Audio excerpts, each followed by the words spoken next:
I could have the next slide, please. So facilities, Pace Lecture Hall, upper school building. Here we are in the Performing Arts Center. In the last number of years, I guess in the last now 9 or 10 years, the school's undertaken a tremendous building program to add to its facilities, and we get very high marks on the quality of our facilities. What's important to know is that these facilities came at a cost. And without getting into every financial aspect of this, or every aspect of the school's financials, much of it was raised through the leadership of past headmasters with Amy Weaver's great work in the development office and others, leadership of the Board of Trustees. A great deal of money was raised through 2 very successful capital campaigns that each raised about $3 million. The school still took on substantial debt in the course of doing that. And if you can imagine, just as the school was finishing off the brand new upper school building, we went into a recession, and so enrollment dropped, and the school has not had the robust financial circumstances that many had envisioned when the plans were made to build the building. But what I want you to know is that these are great buildings, and we're working with the maintenance staff, the faculty, and the kids to maintain them as well as we can all the time.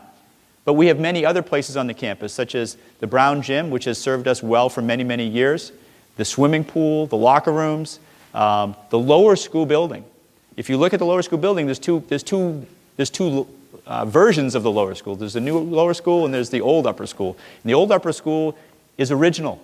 We've taken great care of it, but those spaces, at some point we're going to have to take that on as a project. We're talking we're talking at least $1 million, $1.5 million, $2 million. We're working on plans with the board to establish what that might be if we're going to put that in our plans. No one's making any plan to do that today.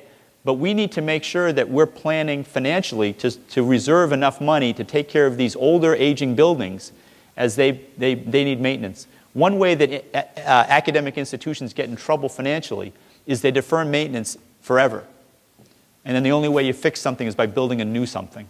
And we don't want to do that here unless we absolutely must. And so we're going to take care of the new buildings, and we're going to try to renovate and repair and maintain the older buildings as well as we can. In doing that well, we need to set aside money, something the school really hasn't been in a position to do for the past 4 or 5 years. Next slide, please. So the accreditation. I hope I spelled that correctly. That would be disappointing if I didn't. We passed, okay? I want to tell you a little bit about this. St. John's, as everyone knows, was founded in 1953. Dr. Heinrich was a leader in the organization of the Florida Council of Independent Schools. And as it turns out, St. John's is one of 6 schools in the Florida Council of Independent Schools. Now there's hundreds of schools that is a charter member. So we go back, way back with FCIS. We were accredited by 3 organizations. One is FCIS, the other is the Southern Association of Colleges and Schools, and the third is the Florida Kindergarten Council, because FCIS only goes down to 1st grade. So if you're going to accredit your kindergarten, you've got to have FKC come by. We had about 12 visitors come to the school on January 15th through 17th. They met with the administrative team. They met with many members of the Board of Trustees. They met with representatives of the Parent-Teacher League. And they reviewed all of our processes. And we came out, this is an important thing to be able to say, when you talk to other heads, they say, so Ed, how did it go? No standards violations, right? And so that's the big deal. It's kind of like you didn't fail any obvious thing on the checklist. And so that's a very good thing. I also want to say that in preparing for the review, the faculty and staff undergo a rigorous self-study that was over a year in the making. And I want to say that Mary Helen and Mary Virginia were our leaders of the steering committee in doing that. And I want to say thanks again 1,000,000 times for all the incredible work they did in preparing this document that the visiting committee used to review our academic standards and our qualifications to retain our accreditation. So we did incredibly well on that. But what I want to share with you next, and I'm not going to read it to you, are some of the, by the way, not public yet, okay? The document that they had prepared for us still needs to be reviewed by the FCIS board. So I'm taking a few excerpts out of the preliminary report, which I'm sure will not change. But I want to share these with you because I'm very proud of some of the conclusions that this committee rapidly came to. So if you have the next slide, here are some of the positives they said. Sorry for the small print. I hope everyone can read it.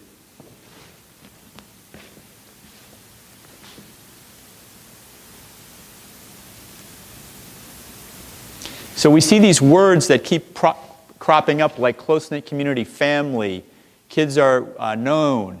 And I love this last one. The school started with the purpose of providing the students with a superior academic program that would prepare them for college, and it continues to live out that mission today. I can't imagine if I visited another school that there's anything I would want to say about a school that could be nicer than that. This is all about, we tell them what we say we're doing, and it's their job to judge us against what we say we're doing. So really, really great news on the accreditation. If I could have the next slide, please. Let's talk about enrollment. This is this year. Of course, we don't know what next year is going to be until all those parents re-up for next year. But this is the past 3 years. This is the last 3 years. So what's good about this?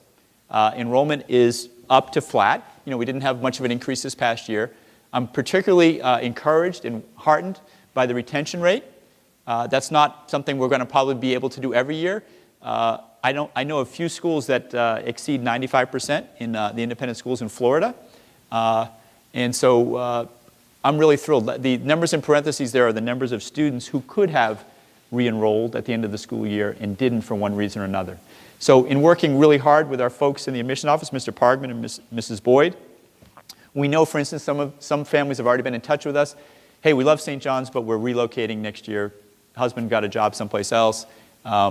Some folks choose to leave the school for financial reasons. Some folks choose to leave the school because they don't share our values, and that's okay. But in general, we're very pleased with the trend. It was a little scary when I first got here. It's hard to replace 10% of the kids who are supposed to come back every year. I'm really happy with 5%, and as long as we're close to that, I'll be thrilled going forward. Here's another thing. Look at the number of new students. You know, if you think about this, if you're into math at all, and I am, this year's senior class is about 50 students. So automatically 50 kids are not coming back. Well, we hope, right? I mean, they're going to graduate and go on to college. They're not going to come back. And so we get 50 seats we got to fill just to get back to square one. If you lose 30 kids or 40 kids, now you're down 90. So you got to bring in 90 just to get back to where you were. Okay? So we've realized this is a tough game in this market, a tough game in this economy, and so the board has made, I think, the intelligent decision to say, let's plan to have the flexibility to grow the enrollment should the folks show up, but let's also plan to be financially sustainable if we end up being around 645 or 650 going forward. And I think that's a wise decision, and it's a great way to run the school. It helps you stop yourself from accepting perhaps some students who are not mission appropriate, and it enables you to run the school in an efficient and stable manner for both the students and for the faculty. So the past few years, we've taken in over 100 kids each year. I'm hoping that will continue, and as we look at applications from people not currently having students in the school or new students to the school, we're tracking about even with where we were at this time last year.